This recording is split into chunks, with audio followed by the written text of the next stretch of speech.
আসসালামু আলাইকুম, সবাইকে সায়েন্স কেয়ার একাডেমির পক্ষ থেকে শুভেচ্ছা এবং অভিনন্দন। আজ আমি তোমাদের সাথে কোষ রসায়ন নিয়ে আলোচনা করব। কোষ রসায়ন হচ্ছে আমাদের তৃতীয় চ্যাপ্টার, থার্ড চ্যাপ্টার। তো কোষ রসায়ন নিয়ে আলোচনা করার আগে একটু বলি যে আমরা জানি যে কোষ হচ্ছে জীবদেহের গাঠনিক এবং কার্যকরী একক। তো এই কোষ হচ্ছে বিভিন্ন জৈব এবং অজৈব উপাদান দিয়ে গঠিত। তো কোষের আমরা জানি যে কোষ হচ্ছে কোষের একটা উপাদান হচ্ছে প্রোটোপ্লাজম, আর প্রোটোপ্লাজমের শতকরা 60 থেকে 90% হচ্ছে পানি থাকে, আর বাকি হচ্ছে কিছু জৈব পদার্থ থাকে। তো ওই জৈব পদার্থ হচ্ছে কিছু হচ্ছে বিভিন্ন মৌল দিয়ে গঠিত। মৌল মিলে হচ্ছে রাসায়নিক গঠন তৈরি করে। সেই রাসায়নিক যৌগগুলো দিয়েই হচ্ছে আমাদের এই কোষ রসায়ন, যেটাকে আমরা বলতেছি।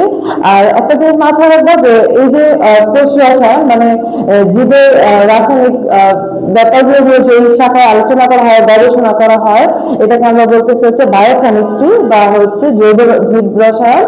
তো এই বায়োকেমিস্ট্রি নিয়ে আজকে আমরা আলোচনা করব। তো বায়োকেমিস্ট্রি নিয়ে আলোচনা করার আগে আমি বলি যে যে জৈব উপাদানগুলোর কথা বললাম এগুলো হচ্ছে কিছু মৌল দিয়ে গঠিত। যেমন যে এটার মধ্যে হচ্ছে 17টা মৌল থাকে।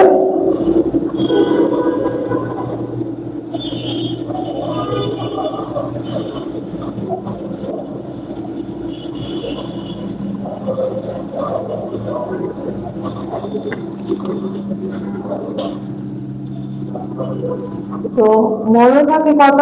17টি উপাদান থাকে। এই 17টি উপাদান মিলে বিভিন্ন রাসায়নিক উপাদান তৈরি করে, রাসায়নিক যৌগগুলো তৈরি করে।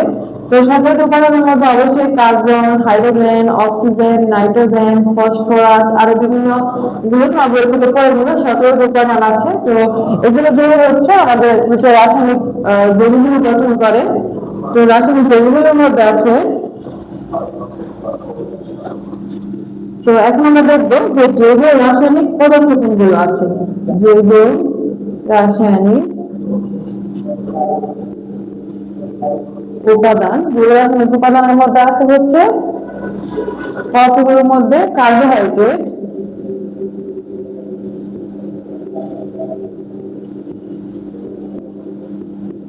প্রোটিন এবং হচ্ছে লিপিড,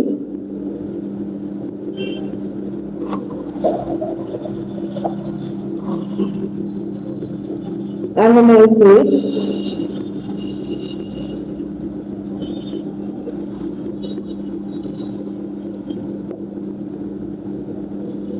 নিউক্লিক অ্যাসিড।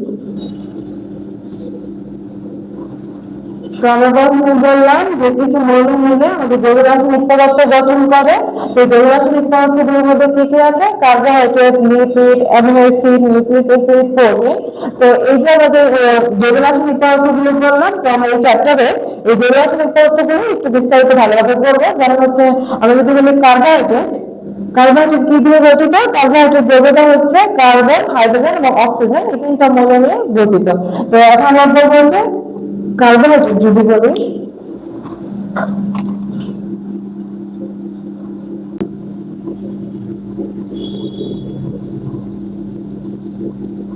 কার্বোহাইড্রেট, কার্বোহাইড্রেটের নরমাল সংকেত এরকম CHO। আমরা জানি কার্বোহাইড্রেট হচ্ছে কার্বন, হাইড্রোজেন এবং অক্সিজেন এর সমন্বয়ে গঠিত যৌগ। তো কার্বোহাইড্রেট কাকে বলে? কার্বন, হাইড্রোজেন এবং অক্সিজেনের সমন্বয়ে গঠিত যৌগকে আমরা কার্বোহাইড্রেট বলি। এটা হচ্ছে 1:2:1 এই অনুপাতে থাকে। যেমন একটা এক্সাম্পল যদি আমি বলি যে গ্লুকোজ, আমরা জানি গ্লুকোজ একটা ওয়েল নন কার্বোহাইড্রেট, কারণ এই গ্লুকোজ আমাদের হচ্ছে সবচেয়ে বেশি শক্তি যোগান দান করে। তো গ্লুকোজের সংকেতটা কি হবে? C6H12O6। তো আমরা যেমন বললাম যে কার্বোহাইড্রেট হচ্ছে এই অনুপাতে থাকে, কার্বন, হাইড্রোজেন, অক্সিজেন। তো কার্বন থাকবে কিন্তু একবার, হাইড্রোজেন থাকবে দুইবার এবং অক্সিজেন থাকবে একবার। যেমন দেখতে পাচ্ছেন এখানে গ্লুকোজের সংকেতে যে কার্বন আছে হচ্ছে 6টা, হাইড্রোজেন হচ্ছে 12টা, মানে দুইবার, এবং অক্সিজেন হচ্ছে 6টা। তো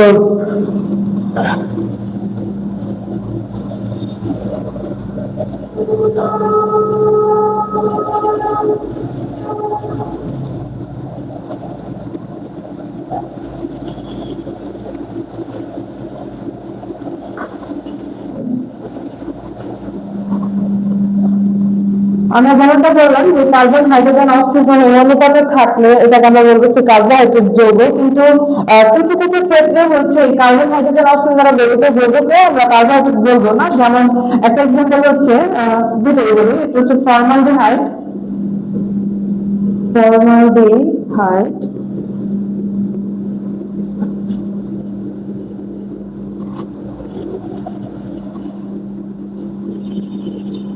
এখানে কিন্তু হাইড্রোজেন আছে, কার্বন উপস্থিত, অক্সিজেন উপস্থিত, তারপরে ফর্মালডিহাইড হচ্ছে কার্বোহাইড্রেট যৌগ নয়। আর একটা হচ্ছে অ্যাসিটিক অ্যাসিড।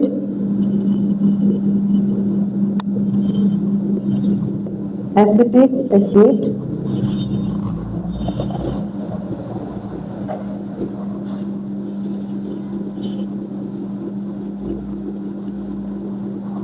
তো এই এক্সেপশন যেটা তোমরা মাথায় রাখবা যে এরা হচ্ছে কার্বন হাইড্রোজেন অক্সিজেন দ্বারা গঠিত যৌগ, তবুও হচ্ছে এরা কার্বোহাইড্রেট নয়, কারণ এই অনুপাতে তারা বিভক্ত নয়। আর এখন আছে আমরা একটু আগে বললাম যে কার্বন হাইড্রোজেন অক্সিজেন দ্বারা গঠিত যৌগ হচ্ছে কার্বোহাইড্রেট, কিন্তু তাহলে আমরা যেমনটা বললাম যে নাইট্রোজেন এখন বর্তমান ধারণা অনুযায়ী যে নাইট্রোজেন এবং সালফার সমৃদ্ধ যৌগকেও কার্বোহাইড্রেট বলতেছি। তো এই ধারণা অনুযায়ী কার্বোহাইড্রেটের সংখ্যাটা কি হবে যে কিছু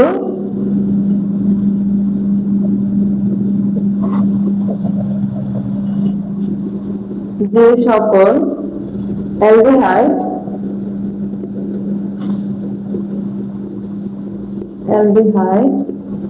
তোমরা নিশ্চয়ই কেমিস্ট্রিতে পড়েছো, অ্যালডিহাইডের সংকেত হচ্ছে CHO। CHO যুক্ত যৌগকে আমরা অ্যালডিহাইড বলি। অ্যালডিহাইড ও কিটোন, কিটোনের সংকেত হচ্ছে CO। CO মূলক যুক্ত যৌগকে আমরা বলি হচ্ছে কিটোন মূলক।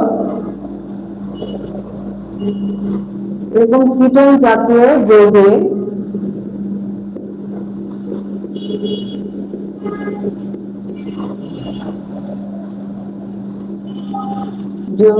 কতগুলো হাইড্রো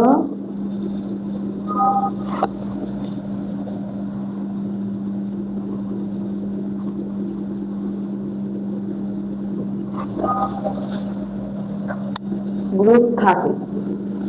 তাহলে যে সকল অ্যালডিহাইড মানে যেরকম CHO এবং কিটোন মূলক যুক্ত যৌগে যদি হাইড্রক্সিল গ্রুপ থাকে, অথবা যারা হচ্ছে আদ্র বিশ্লেষিত হয়ে অথবা আদ্র বিশ্লেষিত, আদ্র বিশ্লেষণটা হচ্ছে মানে যারা পানি দ্বারা হচ্ছে বিশ্লেষণ করা যাবে, মানে আদ্র বিশ্লেষিত হয়ে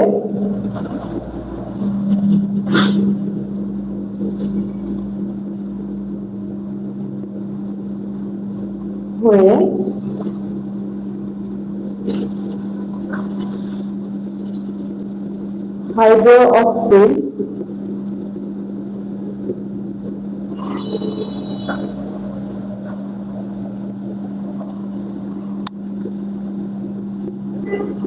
গ্রুপযুক্ত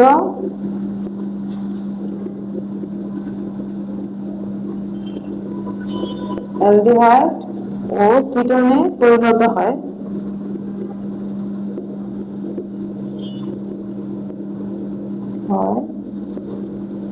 তাকে কার্বোহাইড্রেট বলে।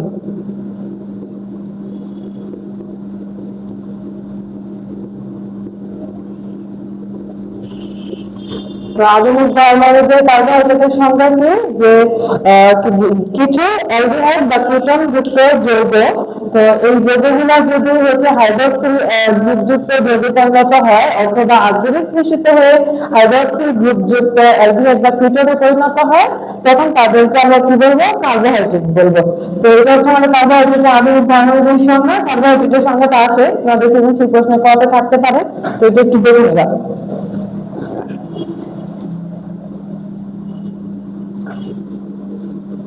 কিছু নির্দিষ্ট বৈশিষ্ট্য আছে, এরা হচ্ছে দানাদার হতে পারে, মিষ্টি স্বাদযুক্ত হতে পারে, আবার হচ্ছে মিষ্টি স্বাদযুক্ত ছাড়াই হতে পারে, অদানাদার।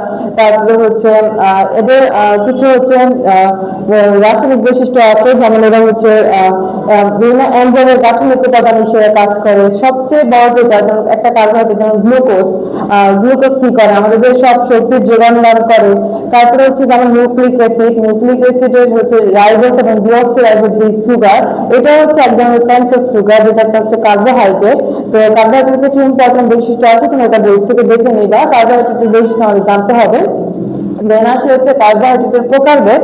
কার্বোহাইড্রেটের হচ্ছে স্বাদের ভিত্তিতে ভাগ করা যাইছে। তারপরে এছাড়া গাঠনিক উপাদান অনুযায়ী ভাগ করা যায়। তখন আমরা হচ্ছে কার্বোহাইড্রেটের শ্রেণীবিভাগ বা ক্লাসিফিকেশনটা পড়বো।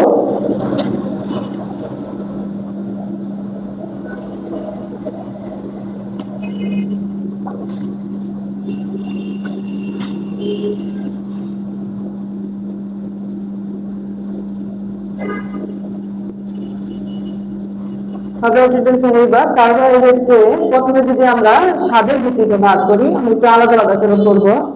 যে স্বাদের ভিত্তিতে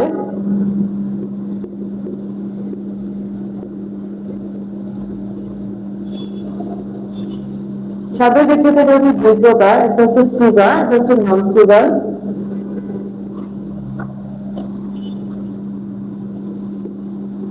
সুগার, নন সুগার।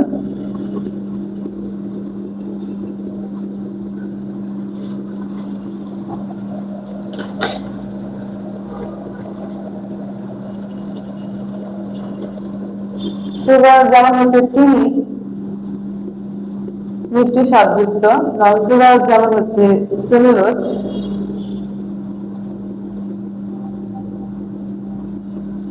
কোষ্ঠপ্রাচীরের গাঠনিক উপাদান সেলুলোজ। তো স্বাদের ভিত্তিতে কার্বোহাইড্রেটকে দুই ভাগে ভাগ করা যায়, সুগার, নন সুগার। সুগার এক্সাম্পল যেমন চিনি, নন সুগার হচ্ছে সেলুলোজ। এছাড়াও রাসায়নিক গঠনের ভিত্তিতে কার্বোহাইড্রেটকে বিভিন্ন ভাগে ভাগ করা যায়।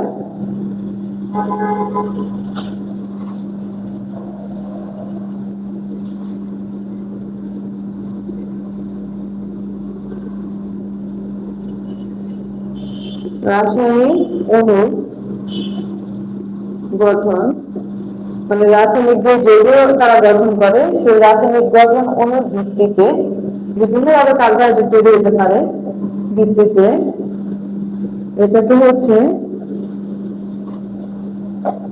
4 ভাগে ভাগ করা হয়। Monosaccharide,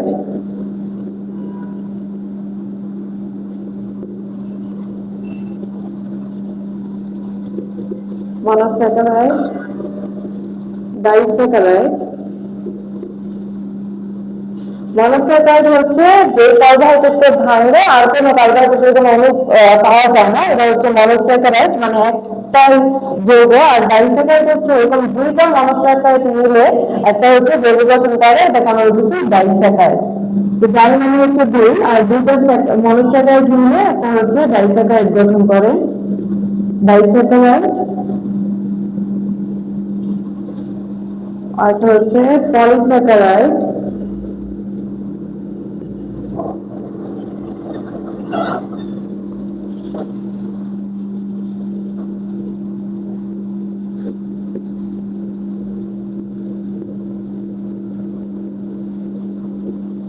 oligosaccharide. পলি মানে হচ্ছে চেইন। আমাদের বললাম যে মনোস্যাকারাইড ভাঙলে আর কোনো কার্বোহাইড্রেট পাওয়া যায় না, এরকম দুইটা মনোস্যাকারাইড মিলে ডাইস্যাকারাইড করে। আর পলি মানে হচ্ছে চেইন, সবসময় রাখবা। অনেকগুলো হচ্ছে কার্বোহাইড্রেট মিলে যখন একটা চেইন গঠিত করে তাকে আমরা বলছি পলিস্যাকারাইড।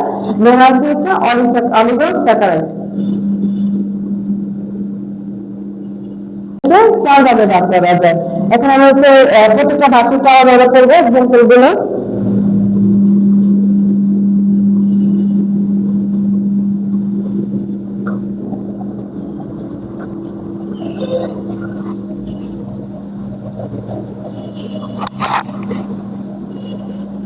তো মনোস্যাকারাইডটা কি বললাম, যে কার্বোহাইড্রেটকে হচ্ছে ভাঙলে আর কোনো হচ্ছে সহজ কোনো কার্বোহাইড্রেট পাওয়া যায় না, তাদেরকে আমরা হচ্ছে মনোস্যাকারাইড বলতেছি। তো মনোস্যাকারাইডটা হচ্ছে আবার হচ্ছে কার্বন সংখ্যার উপর ভিত্তি করে এটাকে কিছু ভাগে ভাগ করা হয়।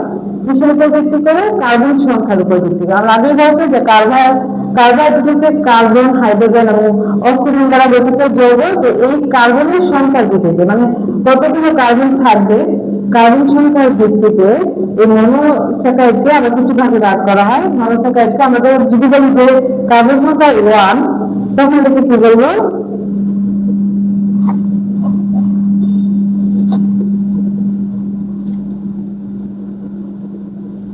সরি, যদি 2 কার্বন বিশিষ্ট হয় তাহলে এটাকে আমরা বলবো ট্রায়োস। 3 কার্বন বিশিষ্ট মনোস্যাকারাইডকে বলা হয় ট্রায়োস। 4 কার্বন বিশিষ্ট মনোস্যাকারাইডকে বলা হয় টেট্রাস।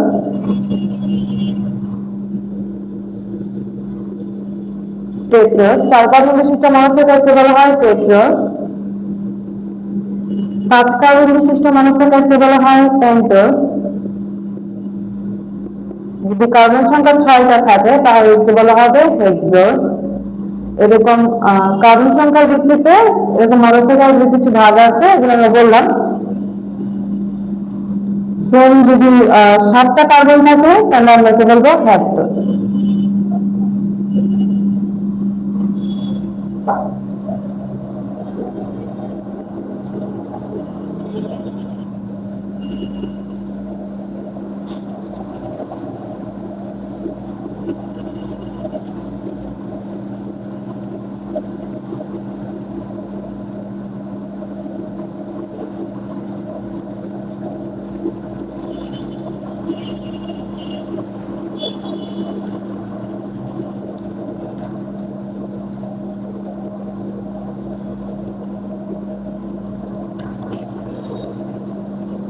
তো এই যে কার্বন সংখ্যার ভিত্তিতে মনোস্যাকারাইডকে বিভিন্ন ভাগে ভাগ করা হয়। এটা হচ্ছে ট্রায়োস, টেট্রাস, পেন্টোস, হেক্সোস এবং হ্যাপ্টোস। তো এগুলো হচ্ছে এক্সাম্পল গুলো আমাদের লাগবে রেসিপির জন্য। যেমন ট্রায়োসের এক্সাম্পল হচ্ছে মিথাইলডিহাইড, মিথাইলডিহাইড।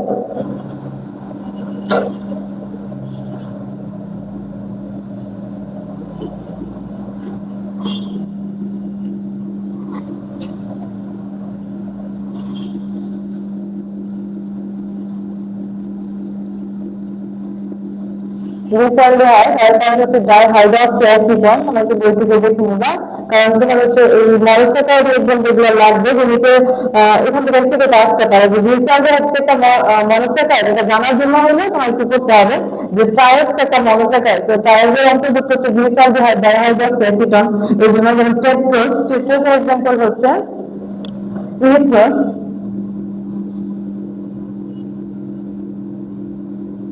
ইরিথ্রাস। যেমন হচ্ছে পেন্টোস। একটু আগে আমরা পেন্টোসের কথা বলছিলাম, যে যখন আমরা বলছিলাম যে কার্বোহাইড্রেটের বৈশিষ্ট্য যে নিউক্লিক অ্যাসিডের গঠন, যেমন হচ্ছে রাইবোজ, ডিঅক্সিরাইবোজ যে সুগার, সেটা হচ্ছে পেন্টোস সুগার। তো সে পেন্টোসের উদাহরণ হচ্ছে রাইবোজ, ডিঅক্সিরাইবোজ, মানে অক্সিজেন ছাড়া যে রাইবোজ সুগার, তারপর জাইলোজ।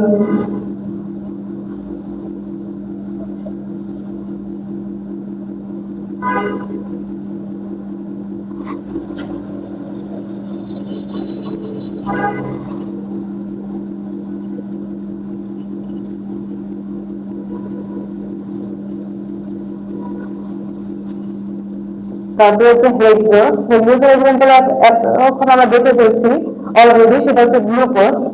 কারণ গ্লুকোজের সংখ্যাটা আমরা দেখেছিলাম যে কার্বন সংখ্যা 6টা থাকে। গ্লুকোজ।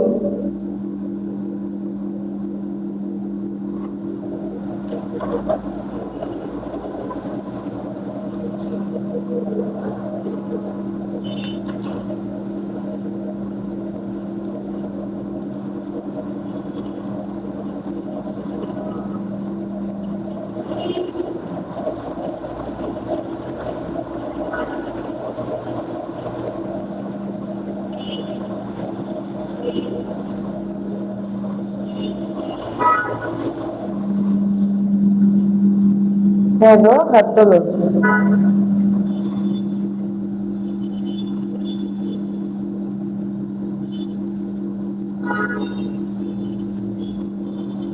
তো তোমরা হচ্ছে যে দুটো কিন্তু উদাহরণ দেওয়া আছে, তোমরা একটু দেখে নিবা যে ট্রায়োস হচ্ছে গ্লিসারডিহাইড, ডাইহাইড্রক্সি অ্যাসিটন, টেট্রাস হচ্ছে ইরিথ্রাস, পেন্টোস রাইবোজ, জাইলোজ, ডিঅক্সিরাইবোজ। হেক্সোসের একটা খুব ওয়েল নন হচ্ছে উদাহরণ হচ্ছে গ্লুকোজ। হ্যাপ্টোস হচ্ছে সেভো হ্যাপ্টোস। এগুলো হচ্ছে কার্বন সংখ্যার ভিত্তিতে আমরা হচ্ছে মনোস্যাকারাইডকে ভাগ করলাম। এখন আমরা বলবো হচ্ছে ডাইস্যাকারাইড।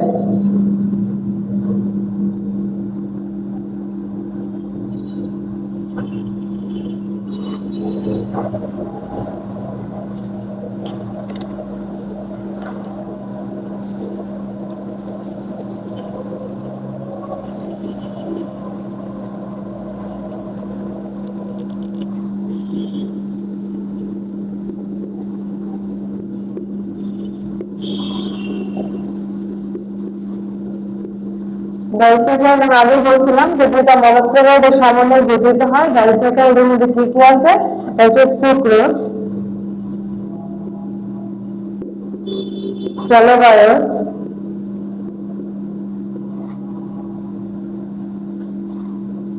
সেলোবায়োজ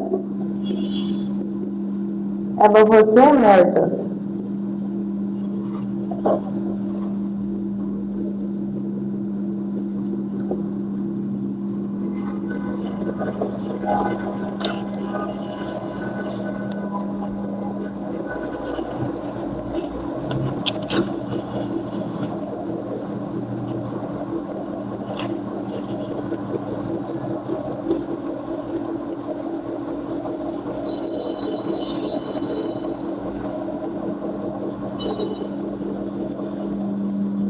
আমরা কি বলেছিলাম যে ডাইস্যাকারাইড হচ্ছে দুইটা মনোস্যাকারাইডের সমন্বয়ে গঠিত। তো মনোস্যাকারাইড আমরা পড়েছিলাম যে মনোস্যাকারাইড বা কার্বন সংখ্যার ভিত্তিতে হচ্ছে পেন্টোজ, থাইওজ, হেক্টোজ, হেক্সোজ, পেন্টোজ। তোমরা হচ্ছে দেখবে যে কিভাবে দুটা মনোস্যাকারাইড হচ্ছে ডাইস্যাকারাইড গঠন করে। আমরা যদি বলি সুক্রোজ, তাহলে হচ্ছে ফ্রুক্টোজ, ফ্রুক্টোজ,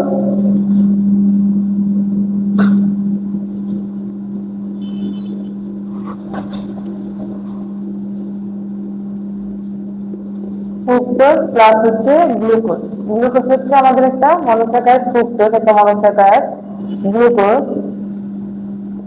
এই ফ্রুক্টোজ এবং গ্লুকোজ মিলে আমাদের গঠন করে হচ্ছে সুক্রোজ। এরকম দুইটা মনোস্যাকারাইড মিলে একটা ডাইস্যাকারাইড গঠন করে। সো আমরা যদি ম্যালটোজের কথা বলি, ম্যালটোজ হচ্ছে দুইটা গ্লুকোজ মিলে, দুইটা গ্লুকোজ অণু মিলে হচ্ছে একটা ম্যালটোজ অণু গঠন করে। তো এটা মনোস্যাকারাইড মিলে একটা ডাইস্যাকারাইড গঠন করে। এখন আমরা বলতে পারবো পলিস্যাকারাইড। আমরা এখন শুধুমাত্র কার্বোহাইড্রেট সেগুলোটা দিয়ে পড়ছি। পরে আমরা বিস্তারিত রয়েছে গ্লুকোজকে কেন ব্রেড সুগার বলা হয়, তারপর হচ্ছে রাইবোজ, ডিঅক্সিরাইবোজ সুগার, এগুলো একটু বিস্তারিত পড়বো।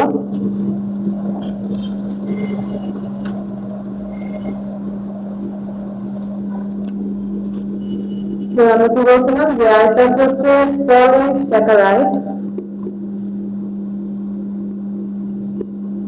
পলিস্যাকারাইডকে আবার দুই ভাগে ভাগ করা যায়।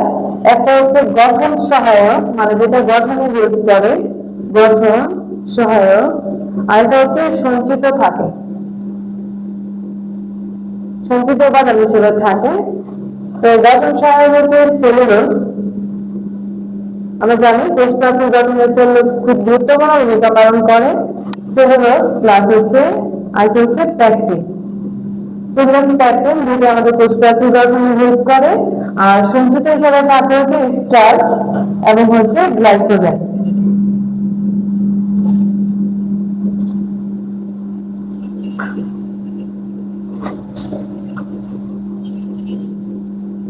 স্টার্চ বা শ্বেতসার, আমরা জানি উদ্ভিদের সঞ্চিত খাদ্য বস্তু হচ্ছে স্টার্চ বা শ্বেতসার, আর এটা হচ্ছে গ্লাইকোজেন।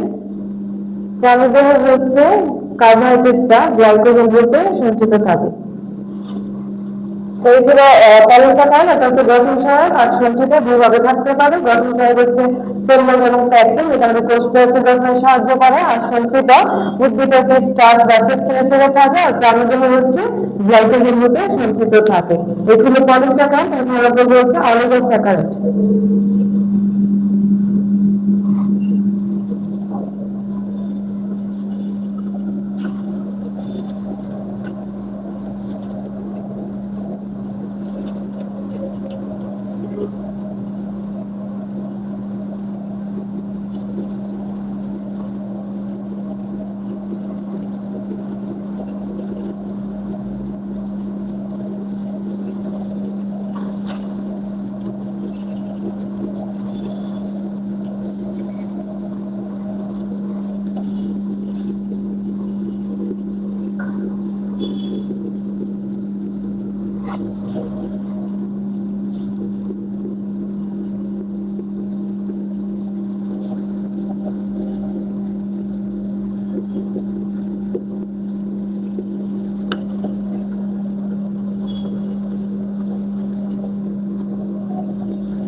অলিগোস্যাকারাইড যদি অলিগোস্যাকারাইড যদি বলি, আমরা একটু আগে বলছিলাম যে মনোস্যাকারাইড হচ্ছে যাতে হাইড্রোলাইসিস করলে আর কোনো কার্বোহাইড্রেট পাওয়া যায় না। ডাইস্যাকারাইড হচ্ছে দুইটি মনোস্যাকারাইড মিলে হচ্ছে একটা ডাইস্যাকারাইড গঠন করে। আর পলিস্যাকারাইড মানে যে অনেকগুলো হচ্ছে মনোস্যাকারাইড চেইন আকারে পলিস্যাকারাইড গঠন করে। এখন আসে অলিগোস্যাকারাইড, যদি 3 থেকে 10টি মনোস্যাকারাইড থাকে, 3 থেকে 10টি 10 পর্যন্ত সংখ্যার ভিত্তিতে হচ্ছে এটার নামকরণ হবে। 3 থেকে 10টি মনোস্যাকারাইড মিলে হচ্ছে অলিগোস্যাকারাইড গঠন করে। যদি কোনো অলিগোস্যাকারাইড যুক্ত কার্বোহাইড্রেট বা ভাঙে, তাহলে যদি এটার মধ্যে আমরা দেখি যে 3টা মনোস্যাকারাইড আছে, তখন আমরা বলবো যে ট্রাই। আর হচ্ছে যদি 4টা দেখি তাহলে টেট্রা। এরকম 3টা 4টা 5টা এরকম হচ্ছে সংখ্যাযুক্ত মনোস্যাকারাইড একসাথে মিলে অলিগোস্যাকারাইড গঠন করে। তখন যেখানে হচ্ছে অলিগোস্যাকারাইড বলি, যেমন হচ্ছে আমরা যদি বলি ট্রাইস্যাকারাইড, এর মধ্যে কি কি আছে? ট্রাইস্যাকারাইড এক্সাম্পল, ট্রাইস্যাকারাইড এখানে 3টি হচ্ছে মনোস্যাকারাইড পাওয়া যাবে। যদি এই ট্রাইস্যাকারাইডকে আমরা ভাঙি তাহলে দেখবো যে আমার এখানে 3টি মনোস্যাকারাইড আছে। তারপর হচ্ছে টেট্রাস্যাকারাইড, হচ্ছে এরকম হচ্ছে 3 থেকে 10টি পেন্টা হেক্সা হেক্টো এরকম 3 থেকে 10টি মনোস্যাকারাইড যুক্ত, যেগুলোকে আমরা বলতেছি হচ্ছে অলিগোস্যাকারাইড।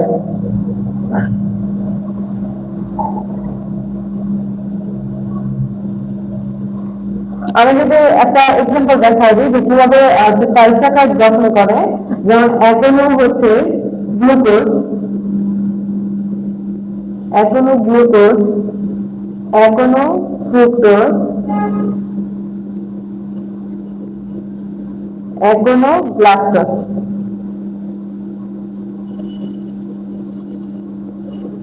এরকম 3টি মনোস্যাকারাইড যুক্ত হয়ে একটা হচ্ছে ট্রাইস্যাকারাইড গঠন করে। এই ট্রাইস্যাকারাইড হচ্ছে অলিগোস্যাকারাইড।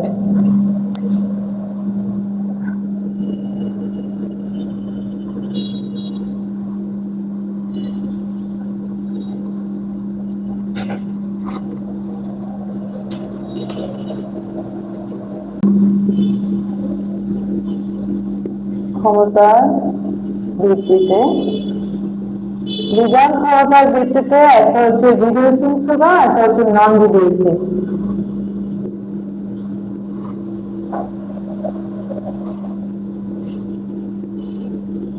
রিডিউসিং আর একটা হচ্ছে নন রিডিউসিং।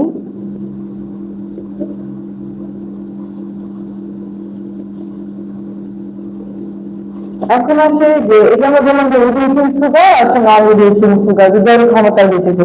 রিডিউসিং কারা? যাদের হচ্ছে মুক্ত অ্যালডিহাইড বা কিটোন গ্রুপ থাকবে, মুক্ত অ্যালডিহাইড বা কিটোন গ্রুপ থাকার কারণে তারা অন্যান্য আয়নকে হচ্ছে বিজারিত করতে পারে। আর যারা বিজারিত করতে পারে তারা হচ্ছে রিডিউসিং সুগার। আর নন রিডিউসিং সুগার হচ্ছে তাদের কোনো মুক্ত অ্যালডিহাইড বা কিটোন গ্রুপ থাকবে না, যার কারণে অন্য কোনো আয়নকে তারা বিজারিত করতে পারবে না। তো বিজারণ ক্ষমতার ভিত্তিতে কি হবে? রিডিউসিং সুগার যাদের কি থাকবে? মুক্ত অ্যালডিহাইড বা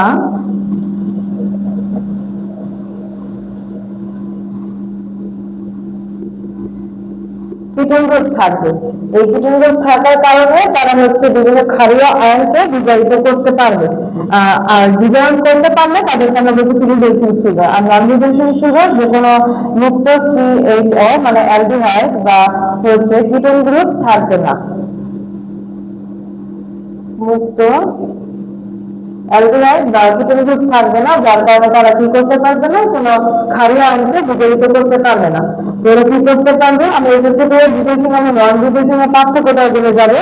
আমি সেটা আসে খতে সৃজনশীল প্রশ্নের খতে রিডিউসিং সুগার নন রিডিউসিং এর পার্থক্য কি। তো প্রথম পার্থক্য হচ্ছে এদের হচ্ছে মুক্ত অ্যালডিহাইড বা কিটোন গ্রুপ থাকে, এদের মুক্ত অ্যালডিহাইড বা কিটোন গ্রুপ থাকবে না। আর এরা কি করবে? ক্ষারীয় আয়নকে বিজারিত করতে পারে, ক্ষারীয়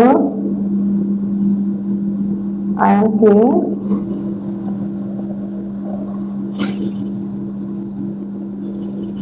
বিজারিত করে। এরা ক্ষারীয় আয়নকে বিজারিত করে না। জারিত করেন। গ্লুকোজের এক্সাম্পল যেমন হচ্ছে গ্লুকোজ, ফ্রুক্টোজ,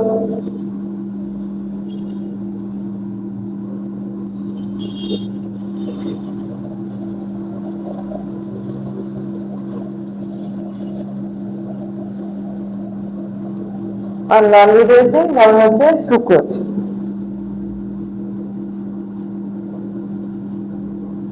তো এখানে আরেকটা কোশ্চেন এসে দাঁড়ায়, সেটা হচ্ছে সুক্রোজকে কেন নন রিডিউসিং সুগার বলা হয়। এটা তোমাদের একটা প্রশ্ন, সুক্রোজকে কেন নন রিডিউসিং সুগার বলা হয়। কারণ আমরা জানি যে নন রিডিউসিং সুগারে কি থাকে, সুক্রোজ যে তার কোনো মুক্ত হচ্ছে কার্বোহাইড্রেট এবং কিটোন গ্রুপ থাকে না, যার ফলে সুক্রোজ কোনো ক্ষারীয় অংশ বিবাহিত করতে পারে না, এই জন্য সুক্রোজকে নন রিডিউসিং সুগার বলা হয়। আমরা যদি সুক্রোজের সংজ্ঞাটা দেখি, এটা তাহলে আমরা একটু ভালোভাবে বুঝবো।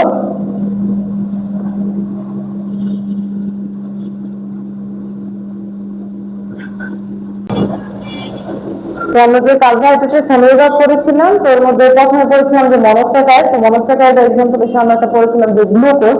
এখন আমরা গ্লুকোজ নিয়ে কিছু আলোচনা করবো। গ্লুকোজকে প্রথমে যেটি বলি যে গ্লুকোজকে গ্রেড সুগার বলা হয় বা হচ্ছে আঙুরের শর্করা বলা হয়। তো এই গ্লুকোজের কিছু বৈশিষ্ট্য আছে, মানে গ্লুকোজের কিছু কাজ আছে। যেমন প্রথমে যদি বলি গ্লুকোজ কি করে, খুব সহজে শক্তি যোগান করে।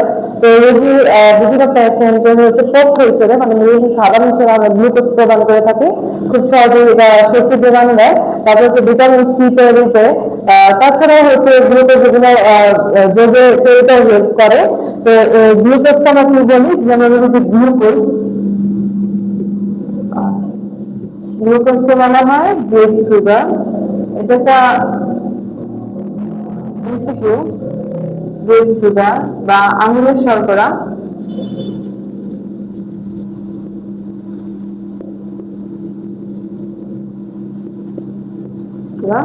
এখন আমরা এই গ্লুকোজের যে স্ট্রাকচার, মানে গঠন পদ্ধতিটা দেখবো। গ্লুকোজের যে ইউনিট স্ট্রাকচার, মানে গ্লুকোজ যে জিন গঠন করে, সেই জিন গঠন দেখবো আমরা। আমি তোমাদের পেরেছি তাও দেখানোর জন্য যে আমি যদি বলি যে একটা গ্লুকোজের হচ্ছে স্ট্রাকচার বা গঠন, তাহলে কি জানো, গ্লুকোজের সংখ্যা হচ্ছে C6H12O6। এখানে ছয়টা বিশিষ্ট কার্বন সংখ্যা থাকে কয়টা, ছয়টা। কারণ আমরা জানি এটা হচ্ছে হেক্সোজ গ্লুকোজ। তো কার্বন সংখ্যা থাকে কয়টা, ছয়টা। 1 2 3 4 5 6। তোমার হচ্ছে কার্বন সংখ্যা অবশ্যই নামকরণ করবা। আর এখানে এই যে গ্লুকোজের যে 5 নং কার্বন এবং হচ্ছে 1 নং কার্বন, এটা কি হয় যে দ্রবণের মধ্যে নর্মালি দ্রবণের মধ্যে খুব কাছাকাছি এসে পড়ে। আর এই কাছাকাছি এসে পড়ার কারণে এখানে একটা অক্সিজেন সেতু তৈরি হয়। 1 নং কার্বন এবং 5 নং কার্বনের মধ্যে একটা অক্সিজেনের সেতু গঠন হয়। হ্যাঁ, আবার একটু ভালো দেখে দেখাচ্ছি।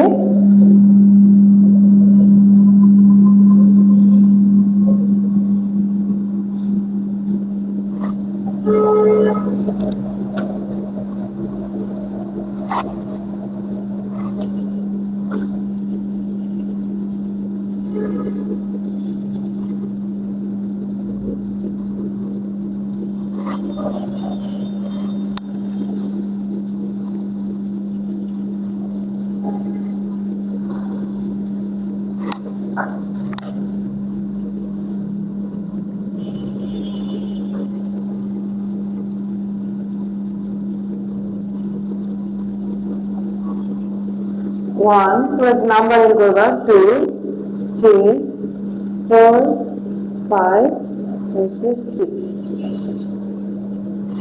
তো এই হচ্ছে 6টা কার্বন।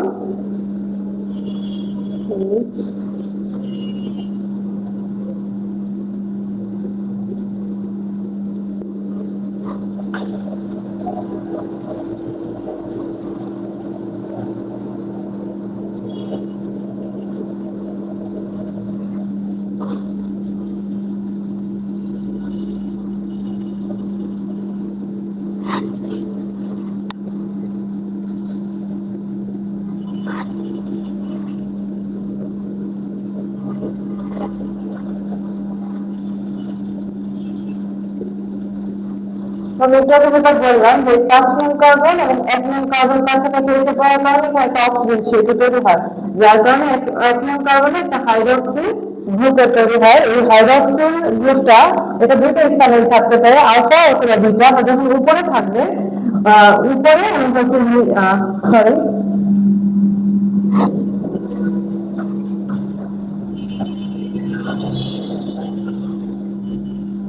যখন এই হাইড্রক্সিল গ্রুপটা নিচে থাকবে তখন এটাকে আমরা বলবো হচ্ছে আলফা ডি গ্লুকোজ, এবং যখন এই হাইড্রক্সিল গ্রুপটা উপরে থাকবে তখন এটাকে আমরা বলবো বিটা ডি গ্লুকোজ।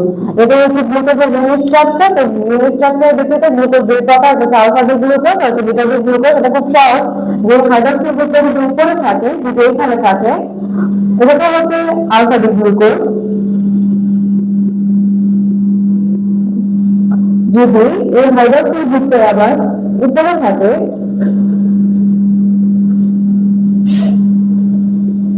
তখন এটাকে আমরা বলবো বিটা ডি গ্লুকোজ।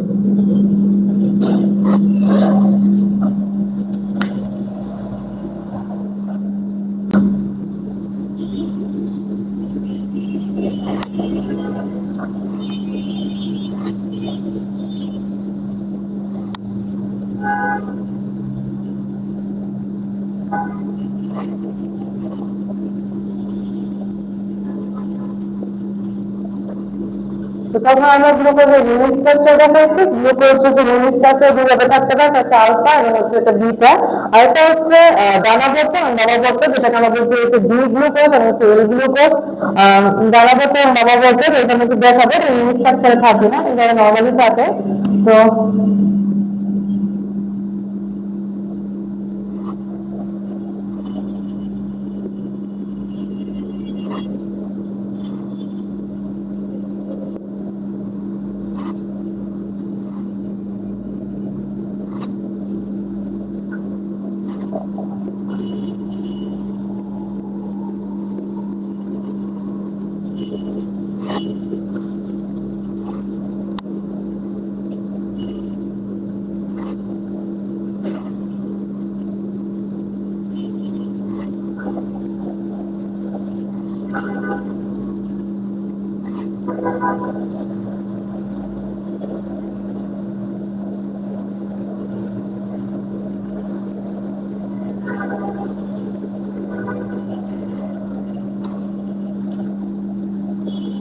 এখানে আমরা কি বলেছিলাম, যে একটা ডি গ্লুকোজ আর একটা হচ্ছে এল গ্লুকোজ।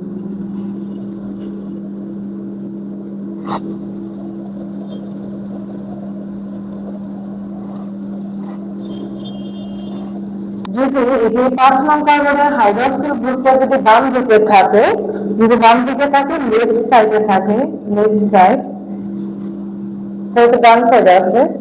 রাইট সাইডে থাকলে এটাকে আমরা বলবো রাইট সাইড। এটা হচ্ছে দানাবদ্ধ বা হচ্ছে ডি গ্লুকোজ। আর যদি এটা লেফট সাইডে থাকে, এই 5 নং কার্বনের হাইড্রক্সিল গ্রুপটা যদি লেফট সাইডে থাকে এরকম, লেফট সাইডে থাকলে এটাকে আমরা বলবো হচ্ছে এল গ্লুকোজ। তাহলে কি বলবো, ডান দিকে থাকলে হচ্ছে দানাবদ্ধ বা ডি গ্লুকোজ ডি, আর যদি বাম দিকে থাকে এল বা লেফট সাইড, লেফট হিসেব করবো তাহলে এল গ্লুকোজ।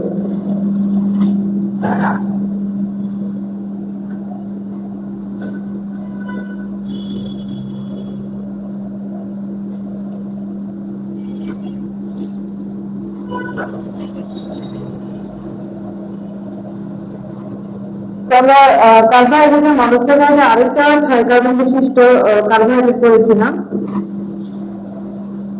সেটা হচ্ছে ফ্রুক্টোজ।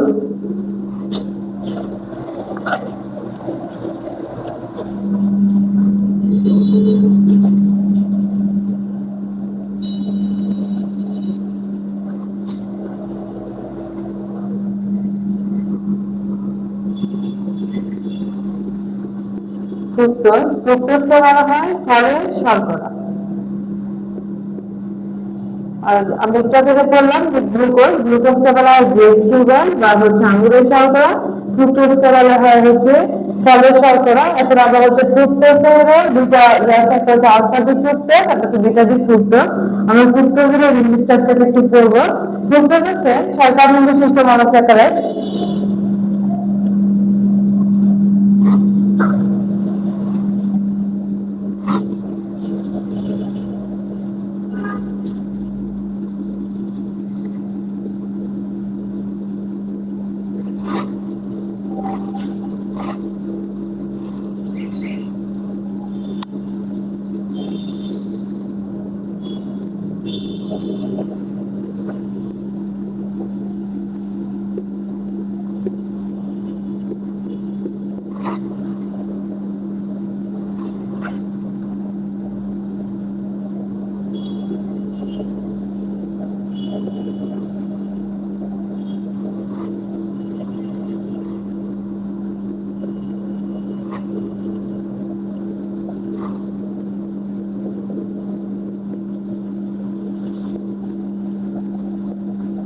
এটাকে আমরা কেন আলফাটিক ফ্রুক্টোজ বললাম? কারণ ফ্রুক্টোজের রিলিজ স্ট্রাকচার আছে, এই হাইড্রক্সিল গ্রুপটা হচ্ছে নিচে আছে, আলফা অবস্থানে আছে, এজন্য এটাকে বলতেছে হচ্ছে আলফাটিক ফ্রুক্টোজ।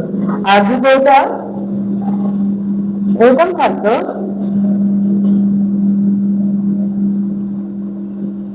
ওই গ্রুপটা হচ্ছে বিটা অবস্থানে,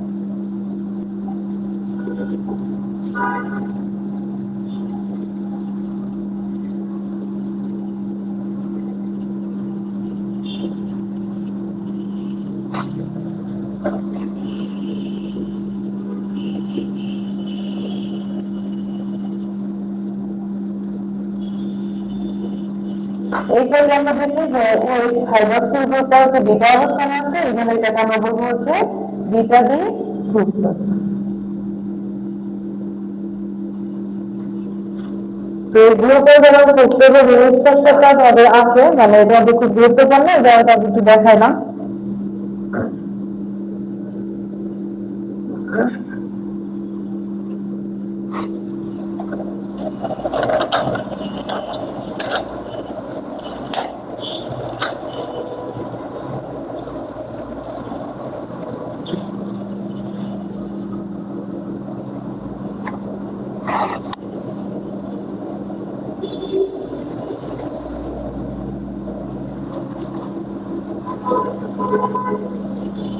তো এতক্ষণ আমরা কার্বোহাইড্রেট নিয়ে পড়েছি, কোষ রসায়নের যে কার্বোহাইড্রেট টপিকটা নিয়ে একটু আলোচনা করেছিলাম।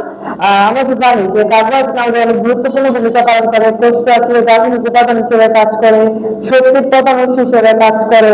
তাছাড়া হচ্ছে গ্লাইকোজেন নামক যে শর্করা, এটা হচ্ছে ছত্রাক ও ব্যাকটেরিয়া হচ্ছে সঞ্চিত পদার্থ হিসেবে থাকে। তারপরে হচ্ছে এটা আমাদের হাড়ের যে উপাদান, সেই উপাদান গঠনে সাহায্য করে। তারপরে হচ্ছে উদ্ভিদের বা পিচ্ছিল পদার্থ হিসেবে কাজ করে। কার্বোহাইড্রেট খুব গুরুত্বপূর্ণ ভূমিকা পালন করে। এখন কার্বোহাইড্রেট থেকে যে প্রশ্নগুলো আমাদের আসে বা কার্বোহাইড্রেট থেকে আমাদের খুব দরকার গুরুত্বপূর্ণ, তা হচ্ছে আমাদের প্রথমে বললাম যে কার্বোহাইড্রেটের শ্রেণীবিভাগের মধ্যে যেই বিভিন্ন রকমের কার্বোহাইড্রেট আছে, তার যেমন মনোস্যাকারাইড, ডাইস্যাকারাইড, পলিস্যাকারাইড, এগুলো হচ্ছে, তারপর হচ্ছে বিজারণ ক্ষমতার ভিত্তিতে, তারপর কার্বন সংখ্যার ভিত্তিতে, এগুলো হচ্ছে এক্সাম্পল গুলো একটু দেখবা, এক্সাম্পল গুলো লাগবে আমাদের ইনস্টিটিউটে। তারপরে হচ্ছে রিডিউসিং সুগার বলতে কি বুঝো, নন রিডিউসিং সুগার বলতে কি বুঝো, তারপরে হচ্ছে ডেড সুগার কাকে বলা হয়, তারপরে হচ্ছে আঙুরের শর্করা কাকে বলা হয়, তারপর হচ্ছে গ্লুকোজের যে রিং স্ট্রাকচার, ফ্রুক্টোজের যে রিং স্ট্রাকচার, এগুলো হচ্ছে একটু শিখতে হবে তোমাদের। এখন আমি একটু আলোচনা করবো যে কার্বোহাইড্রেট থেকে তোমাদের কি টাইপের এমসিকিউ থাকতে পারে বা গত বছর এসেছে এরকম প্রিভিয়াস ইয়ারগুলোতে, এগুলো একটু আলোচনা করবো।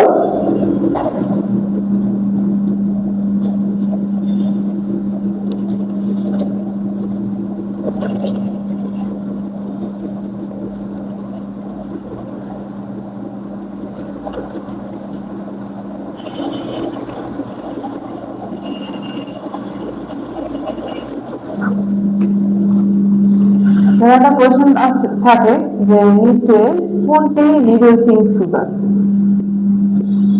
আমরা পড়েছিলাম কার্বোহাইড্রেট বিভাগে যে বিজারণ ক্ষমতার ভিত্তিতে হচ্ছে কার্বোহাইড্রেট দুই প্রকার, একটা হচ্ছে রিডিউসিং সুগার, একটা হচ্ছে নন রিডিউসিং সুগার। আমরা বলেছিলাম যাদের হচ্ছে ফ্রি হচ্ছে অ্যালডিহাইড এবং কিটোন গ্রুপ থাকে, যারা হচ্ছে ক্ষারীয় আয়ন হচ্ছে আয়নের সাথে বাইন্ড করতে পারে, তাদেরকে আমরা বলতেছি হচ্ছে রিডিউসিং সুগার। আর যাদের মুক্ত অ্যালডিহাইড বা কিটোন গ্রুপ থাকে না, তারা তো ক্ষারীয় আয়নের সাথে বাইন্ড করতে পারে না, তারা হচ্ছে নন রিডিউসিং সুগার।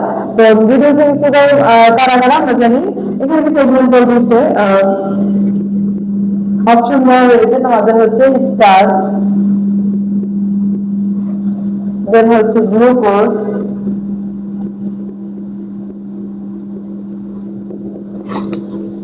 সেলুলোজ এবং হচ্ছে গ্লাইকোজেন।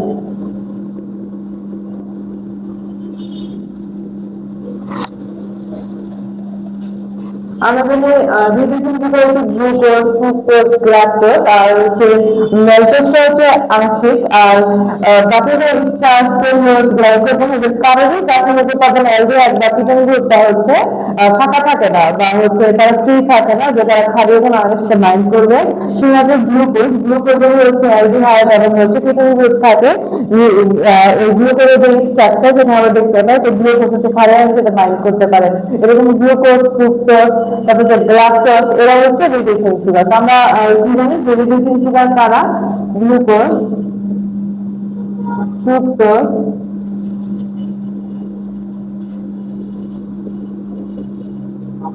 এবং গ্লাকটোজ। এরা হচ্ছে আমার রিডিউসিং সুগার।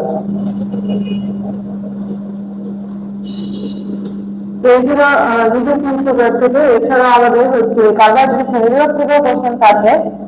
এই জন্য আমি বলেছি যে কার্বোহাইড্রেট শ্রেণীবিভাগ থেকে আমাদের খুব ভালো করে করতে হবে।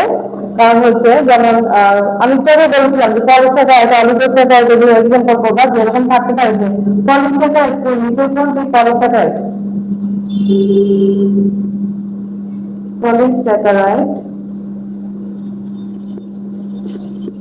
কোনটি?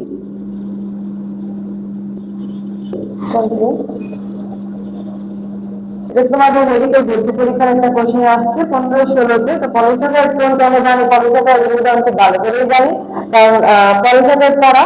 পলিস্যাকারাইড হচ্ছে সেলুলোজ, স্টার্চ সেই রকম করে যারা, সেই সেলুলোজ হচ্ছে আমাদের পলিস্যাকারাইড।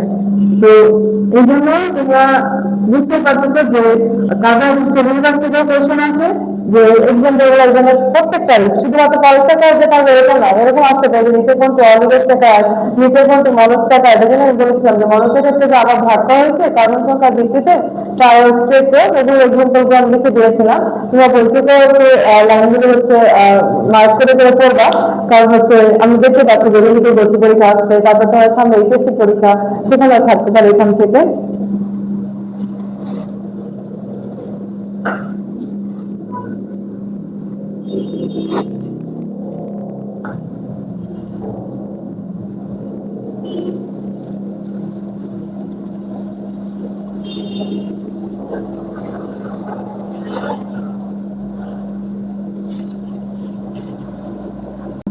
তো আরেকটা কোশ্চেন আছে তোমাদের, সেটা হচ্ছে ডাইস্যাকারাইড থেকে, যে উদ্ভিদের প্রধান ডাইস্যাকারাইড কোনটি, এরকম একটা কোশ্চেন আছে। সেটা তোমাদের ডেন্টাল ভর্তি পরীক্ষা ইংলিশ সেশন আসছিল যে উদ্ভিদের প্রধান ডাইস্যাকারাইড কোনটি।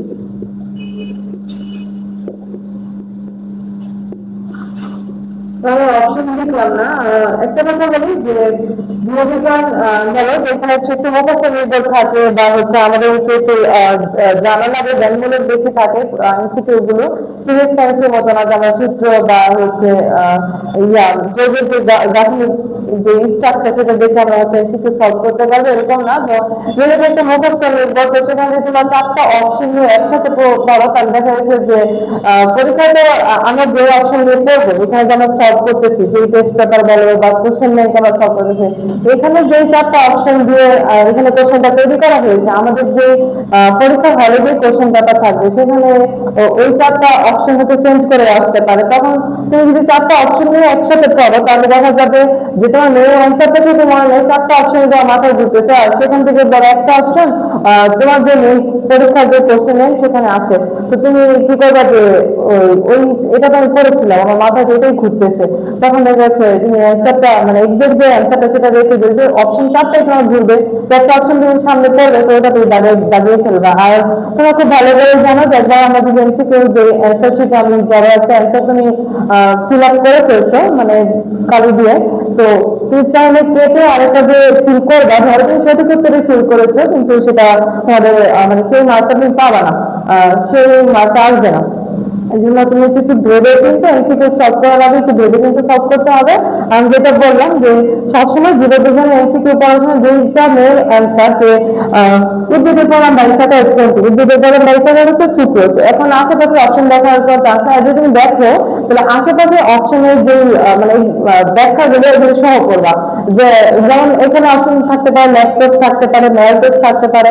তো ল্যাকটোজটা একটা বায়ুশাখা তোমার মাথায় রাখতে পারে। তো উদ্ভিদের প্রধান বায়ুশাখা সুক্রোজ, ল্যাকটোজও তো হতে পারতো, কারণ ল্যাকটোজটা হচ্ছে একটা ডাইস্যাকারাইড, এটা একটা ডাইস্যাকারাইড, বাট এটা হচ্ছে উদ্ভিদের ডাইস্যাকারাইড না, কারণ ল্যাকটোজটা কোথায় পাওয়া যায়, দুধে পাওয়া যায়, আর প্রাণীর দুধে থাকে। তো এটা হচ্ছে আমরা গরুর দুধ বলি, তাহলে যদি তো এটা যদি এটা তো মিল্ক প্রোডাক্ট ল্যাকটোজ, তো এটাতে থাকে প্রাণীতে,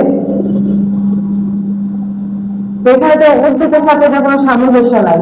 উদ্ভিদের সাথে যেহেতু সামঞ্জস্য নাই, তাহলে ল্যাকটোজ তার উদ্ভিদের কোনো ডাইস্যাকারাইড হতে পারে না। তো ম্যালটোজেরও একটা ব্যাখ্যা আছে, ম্যালটোজও করে নিবা। তো এভাবে করতে পারে, যদি তুমি অপশন সহকারে পড়ে তাহলে অপশনগুলো অন্য অপশনগুলো মানে তোমার মেইন অ্যান্সারটা পাবে, যেমন সুক্রোজ হচ্ছে উদ্ভিদের প্রধান ডাইস্যাকারাইড, তো সুক্রোজটা পাবে, অন্য যে অপশনগুলো আছে ওদের ব্যাখ্যাগুলো করি, তাহলে এরা কিসের ডাইস্যাকারাইড, ওরা কিসের মধ্যে ভূমিকা পালন করে এগুলো একটু দেখবা। তো এই ছিল হচ্ছে কোষাসনের কার্বোহাইড্রেট থেকে তোমাদের এমসিকিউ, যে আমি কিছু নমুনা প্রশ্ন দেখালাম, তোমরা হচ্ছে আরো সলভ করবা কোশ্চেন ব্যাংক থেকে। আর তোমাদের আমি একটু বলি যে যারা এডমিশন টেস্ট দিবা তাদের জন্য তো অবশ্যই মেন বইটা খুব লাইন বাই লাইন হচ্ছে তোমরা মার্ক করে করে পড়বা, মেন বই মার্ক করে পড়ার পরে তোমরা হচ্ছে কোশ্চেন ব্যাংক সলভ করবা। অবশ্যই আগে মেন বই পড়বা, দেন হচ্ছে কোশ্চেন ব্যাংক সলভ করবা। আর যারা এইচএসসি পরীক্ষা দিবা, সামনে বোর্ড পরীক্ষা দিবা, তাদের জন্য আমার একটা রিকোয়েস্ট হচ্ছে তোমরা আগে হচ্ছে বেসিকটা শিখবা, মানে মেন বইয়ের প্রত্যেকটা পার্ট ব্যাখ্যা করে, যে এটা গ্লুকোজ স্ট্রাকচার বা যে চ্যাপ্টারে পড়ো না কেন সেই মেন বইয়ে বুঝে পড়বা, আগে ব্যাখ্যাগুলো করবা।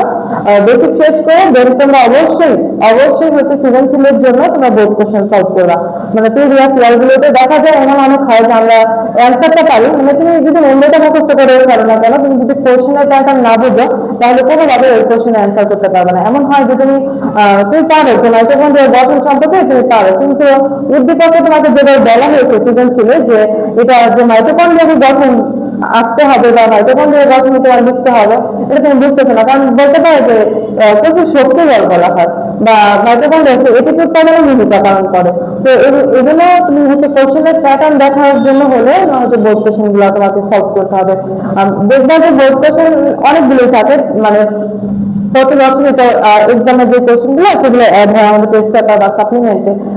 পরে মনে হতে পারে এখানে অনেক কোশ্চেন, কিন্তু তুমি যখন প্রথম বইটা সলভ করবা, মানে বইটা পড়বা, মেন বইটা মার্ক করে করে, দেন হচ্ছে ছবি, অবশ্যই ছবি, বায়োলজির একটা মেন ভিত্তি হচ্ছে ছবি, তুমি ছবি এঁকে এঁকে হচ্ছে মার্ক করে করে পড়বা। দেন হচ্ছে তুমি যখন টেস্ট পেপারে প্রথম 5-6টা সৃজনশীল তুমি হচ্ছে সলভ করবা, দেখবা যে বাকিগুলো অ্যান্সার কিন্তু একই, কিন্তু কোশ্চেনের প্যাটার্ন ভিন্ন। এই যে কোশ্চেনের প্যাটার্ন দেখার জন্য আমরা হচ্ছে কোশ্চেন ব্যাংকের সবগুলো কোশ্চেন একটু ফলো করবো। দেন হচ্ছে তোমাদের এমসিকিউতে আছে। আর এই সৃজনশীল পড়ার সময় তোমরা মনে রাখবা যে আমি মেন বই করবা, দেন হচ্ছে তোমরা হচ্ছে সৃজনশীলের জ্ঞানমূলক এবং অনুধাবন করবা। কারণ হচ্ছে এই জ্ঞানমূলক আর অনুধাবন করলে তোমাদের তুমি যখন পরে এমসিকিউ সলভ করতে যাবো, এই জ্ঞানমূলকের অনেক হচ্ছে তথ্য তোমার হচ্ছে এমসিকিউ সলভ করতে তোমাদের সাহায্য করবে। তাহলে দেখা যাচ্ছে যে তুমি খুব কম সময়ে এমসিকিউ গুলো সলভ করে ফেলতে পারবা।